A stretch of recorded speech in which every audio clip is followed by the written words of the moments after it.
Over the years, I've met hundreds of people that told me that fasting just wasn't for them, but they only tried it once. Chances are, your first time driving or your first time dating, that didn't work out so well either.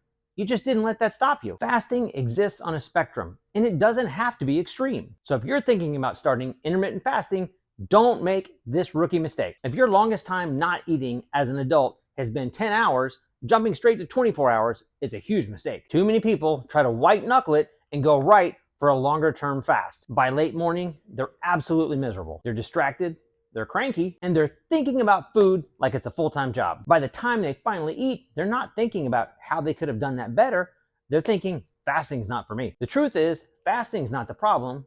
Your approach was. Intermittent fasting is not a superpower where you're either born with it or you weren't. It's a tool, and tools only work when you know how to use them. And if you've ever seen me try to use a cordless drill, you know exactly what I was talking about. So today I'm going to show you how to use intermittent fasting in a way that actually sticks and avoids the #1 rookie mistake that people make when they start intermittent fasting. Here's what we're going to do in this video. I'm going to show you the rookie mistake, why starting with long fasts backfires, and why it makes you feel like you failed. Then I'll give you the easiest way to start intermittent fasting, even if you've never fasted before in your life, so you build confidence instead of misery. And then I'll give you a simple, don't feel terrible checklist. What to do so you don't get headaches, crash in your workouts, or think you've won the fast and then faceplant into your feeding window. All right, so allow me to paint you a picture. Imagine two people have started intermittent fasting. Person A treats it like a skill, and they take the staircase. They make one small adjustment and get a win. They tighten things up a little, they get another win. And pretty soon, fasting feels, well, normal. And then there's person B. They don't take the staircase. Instead, they jump off a cliff. They go from, I've never fasted, to, I'm gonna try a 24-hour fast. And then when they crash, they just think, I'm not built for this, never realizing it was simply too big of a jump. But fasting isn't something that you're either built for or you're not. Fasting is something you train. It's a skill. And the goal here is not to win the fasting Olympics.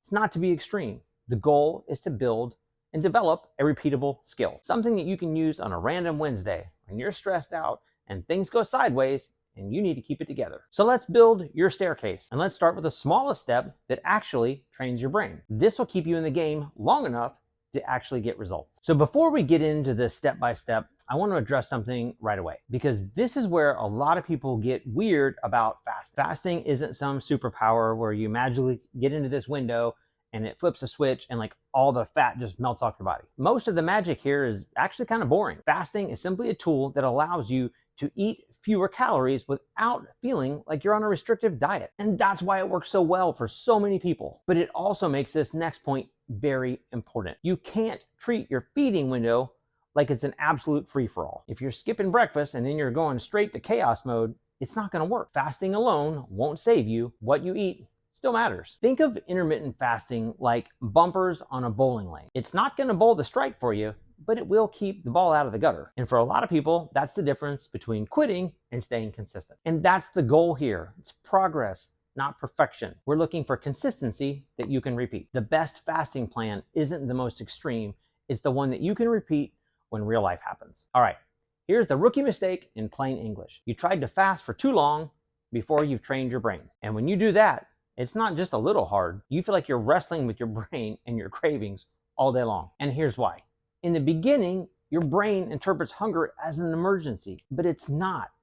It's just that's how you've been conditioned. Your brain and your body have simply been conditioned to have food at certain times. So when that voice in your head says, hey, where's the food? It's breakfast o'clock. It probably feels like an emergency. You're going to be hungry at the times that you normally eat, but it will pass. And if you've never had to ride out a hunger pain, you might feel like you're dying. And this is exactly why people think that fasting doesn't work for them. They start out with this big heroic fast, but they give up the first time they get a hunger pain. Here's a mindset that might change how you see things. Hunger comes in waves, and your job is to surf the waves, not fight the ocean. When that first wave hits, when you normally eat, it's gonna be loud. But if you don't panic and you stay hydrated and stay busy, for most people, it passes. And then you'll have a moment where you're fine. And when you get to that moment, it changes everything, because you realize you didn't panic and you learned to surf the wave. You're proving you can stay calm.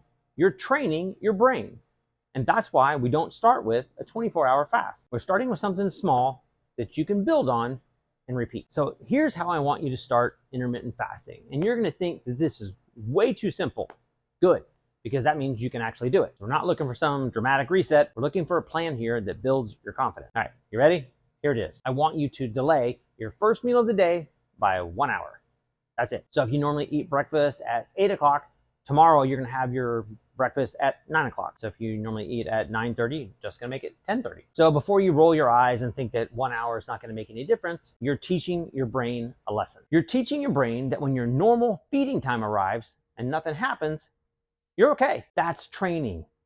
That's 1 rep. That's building the skill without having to white knuckle your way through it. And if you can win that 1 hour, you're ahead of the person who tried a 24-hour fast and quit. So here's another easy win when it comes to fasting. And it's not the morning, it's the night. Because late night snacking is where most people absolutely torch their progress. So you're gonna pick a simple kitchen closed time. Ideally, this is 2 to 3 hours before you go to bed. So whether that's 7 p.m. or 8 p.m., it largely depends on what time you go to bed. Just pick the kitchen closed time that works for you and recognize this is not an excuse to stay up later and get less sleep. A lack of sleep will trigger your cravings and make fasting and staying on track in general much harder. And if you're a late night snacker, kitchen closed is a game changer. Not looking for perfection here. We're just trying to see, can you do this 5 or 6 nights a week? If you can lock down the night, the morning gets a lot easier. So this one shocks a lot of people. You're not going to stay consistent because you're motivated.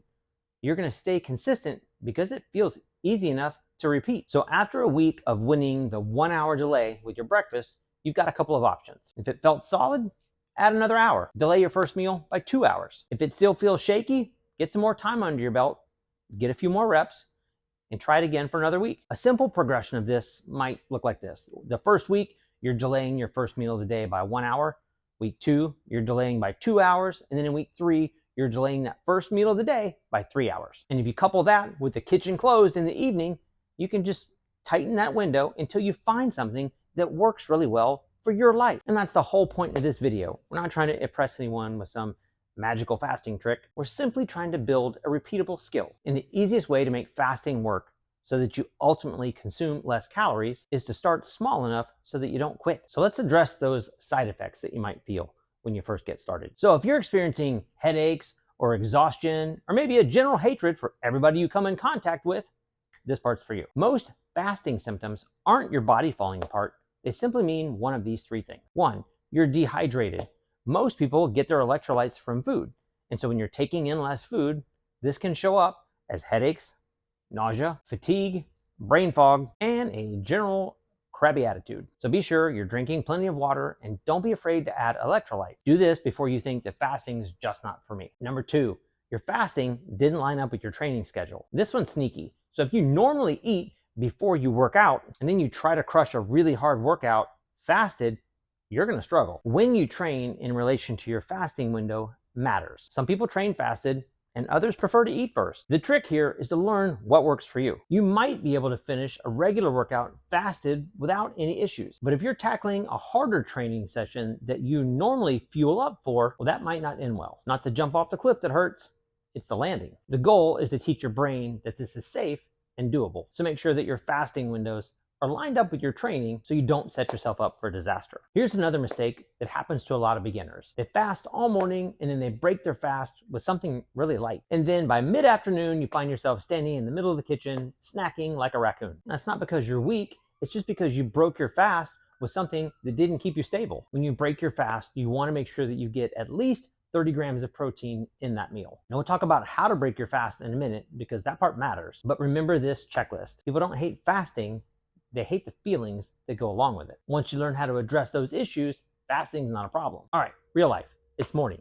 You've delayed your first meal of the day, and then that wave hits you. That wave of hunger shows up right on time like it's clocking in for a job. Just remember, don't panic. This is a wave, not a warning. When that wave hits, it's gonna take around 10 to 15 minutes to ride it out. Most people are shocked at how far the intensity drops if you can simply ride out that wave. So here's your tools to help you ride out that wave. Number 1, drink water, add electrolytes, maybe a pinch of salt. You can have black coffee or tea, go for a short walk. It's funny how movement can help you turn the volume down. And by all means, stay busy. Hunger is louder when you're distracted or bored. And remember, you're not trying to prove how tough you are. We're not trying to white knuckle our way through this. We're just trying to stay consistent when things get mildly uncomfortable. Every time you ride the wave instead of folding like a cheap suit, you're telling your brain that you're safe and you're under control. Remember, you're training your brain.